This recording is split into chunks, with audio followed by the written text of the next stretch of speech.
loves ko, welcome back sa ating YouTube channel. It's me, Ilocano Holland. So, kamusta kayo lahat? Welcome back. So, since nag-last nag-vlog tayo was 3-4 days ago. And pasensya na po dahil late na tayo nag-vlog, gabi na.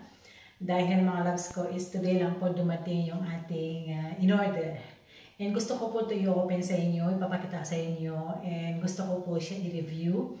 And gusto ko po siya, tawag niyan. And bilang ako po ay super proud ako sa sarili ko kasi lahat ng bagay na gusto ko ay pinag-iipunan ko, pinagtatrabuhan ko. Mga loves ko, and sa mga hindi pa nakakilala sa akin, it's me, Ilocano Holland, nasa Netherlands po tayo. Ang ating content is about my life, simple life, and anything na pwede ko i-vlog, i-video. Pero disclaimer lang po mga loves ko, lahat ng pinapakita ko sa inyo, ito ay hindi brag, kundi gusto ko bigyan kayo ng inspiration. So, malinaw ba yung camera ko? Kasi yung gamit ko ngayon phone ko ng old na telephone. Kasi yung camera ko po ay nasira yung screen. And pwede pa naman siya kaso nga lang hindi ko makikita yung face ko sa harap. So, sa likod lang. Anyway, mag-umpisa na tayo mga loves ko. And bago umpisahan to, bigyan ko kayo ng konting kwento bago explain ko bakit ko nabili to. Nga lang nakakasad kasi nakuha po yung aking wallet na bago lang yung nabili ko yun sa Luxembourg nung birthday ko. And 5 months ko lang nagamit. And nakuha po, kinuha nila yung wallet ko, nandun yung mga card ko and everything. So, dahil sinabi ko sa husband ko na kung pwede ko i-ask ng insurance kasi mahal din yung mga loves ko, nabili ko din ng hindi basta-basta. Sa mga loves ko, luckily, nabawi namin yung insurance. So, pinagdesisyonan ko na hindi ko na po palitan ng wallet, kundi bilhin ko na lang siya ng ibang bagay na gusto ko. At least ito magagamit ko to kasi madami naman din akong wallet na pwedeng gamitin. Diba? So, practical. So, yun po para maintindihan nyo na baka isipin nyo na bili ako ng bili. And ito ay hindi siya mura, mahal. So, kaya po yun ang dahilan. Bakit ko ito nabili? Kasi kuha yung wallet ko and pinalitan ng insurance. The whole amount ng insurance pinalitan sa akin. So, yung pera na nakuha ko sa insurance is pinangbili ko nito. Okay? Para maintindihan nyo, no? Anyway, i-unboxing natin. Gusto ko siya i-unboxing, pakita sa inyo. Yay! Ito na siya. And then mga loves ko, hindi ko muna sasabihin. I-open muna natin bago ko sasabihin sa inyo. Okay? I-open natin. Loves, super alam mo, shout out kay ading ko, Juliet.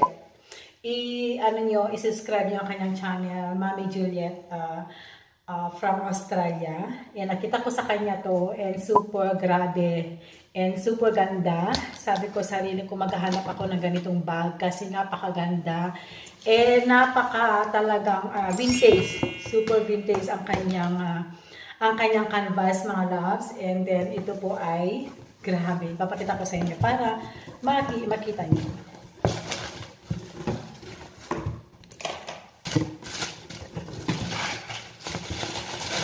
So, nakaano pa siya, naka-seal talaga. Ilagay natin sa floor para magamit natin yan. Sa floor. Ito po ay Louis Vuitton Ellipse PM. Yeah! Diba? Uy, ang ganda niya mga loves, ha? Ang cute! Ito po ay vintage mga loves. Ito ay nagkakamali is 1998 or 2000. So, ang canvas niya mga loves ko, super ganda pa niya. Grabe, yung handle niya medyo dark siya, pero ang ganda pa ng kanyang canvas mga loves. Ito po ay PM, ito yung pinakamaliit mga loves ko na bag. Actually, ito yung pinakamaliit na na size. Meron GM, may PM, and ano pa yung isa? PM, GM, something like that. So, ilagay ko sa screen yung mga size ng mga bags.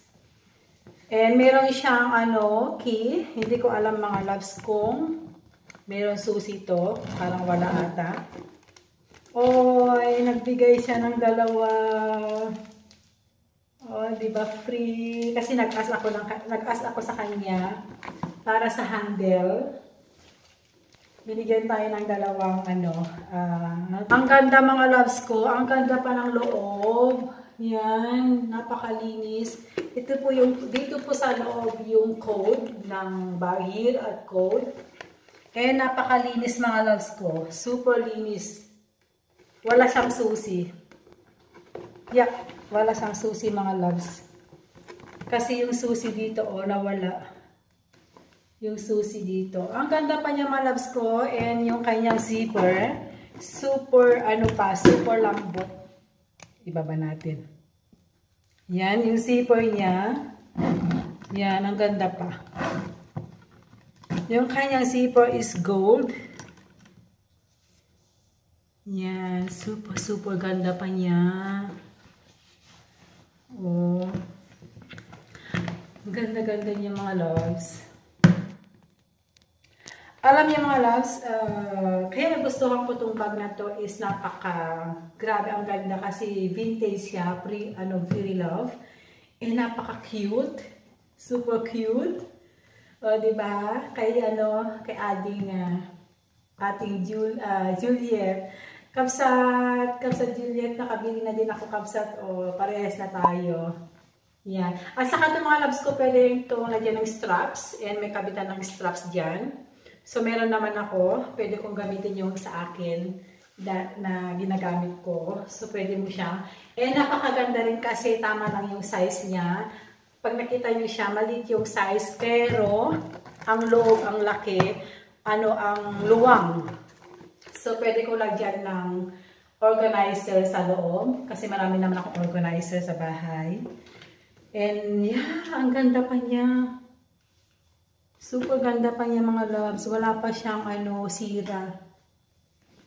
Wala pa siyang sira. Ang ganda. Ang ganda ng kanyang canvas. Bacheta. Ito meron siyang itim lang dito. And ito, siyempre, used na kasi, vintage. Pero yung kanyang handle, maganda pa. And meron lang konting dito, black na watermark. Ang ganda pa niya mga love, super. Diba? Yung mga loves, nabili ko lang po ito ng mura. Hindi ko na po sasabihin. Super mura lang po ito mga loves ko. And tama lang po yung pera ko na nabili ko sa wallet na nawala ko. Nagpatong lang ako ng konti. And super mura na po ito mga loves. Hindi po ito mahal. Kung baka tumbas ng isang Coach bag.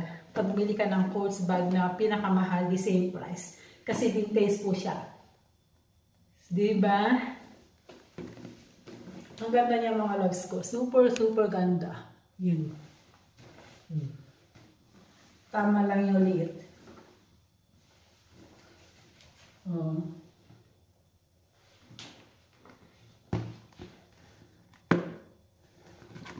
So yun, and then yun mga loves, and pinakita ko lang sa inyo, and please, wag niyo po ako husgahan sa mga aking content. Ito lang po ay pinapakita ko lang sa inyo mga loves kasi super proud ako sa sarili ko kasi itong mga ganitong bagay ay pinaghihirapan.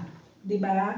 And kung gusto niyo pong i-review, mostly yung ganitong bag kasi ako mga loves ko is hindi ko po masyadong kilala yung mga ganitong bag.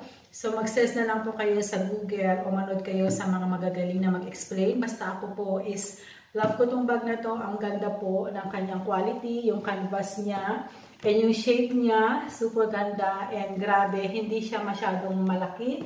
Tama lang po yung liit and yung handle niya is hindi kagaya ng Speedy. Yung Speedy is maliit yung handle niya. Ito is tama lang po. And the rest, very good. And po ang kanyang loob, napakaganda, napakalinis. And ang ganda po ng kanyang shape. And ito yung kanyang bottom, yung pinaka-puwet niya. Super ganda po. And pag umulan, is ito lang po yung talagang ingatan natin yung kanyang handle kasi ito po ay lalo pa umulan yung kanyang leather, di ba? So, kaka-cover ko siya nito. Ito yung gagamitin natin. So yun lang mga loves, and I hope nagustuhan niyo yung aking unboxing. Ito po ay Louis Vuitton Ellipse PM, vintage po to. Year 1998 or 2000, I'm not mistaken. So that's it. Thank you so much. And sana nagustuhan niyo itong video na to. Please bigyan niyo po ako ng like. And mag-subscribe na din kayo. Pag hindi pa kayo dyan nakasubscribe sa aking channel, pakiclick yung bell. Next time po at titignan natin kung ano naman yung vlog natin. About bags, about my life, everything. Thank you so much. Love you all. Bye.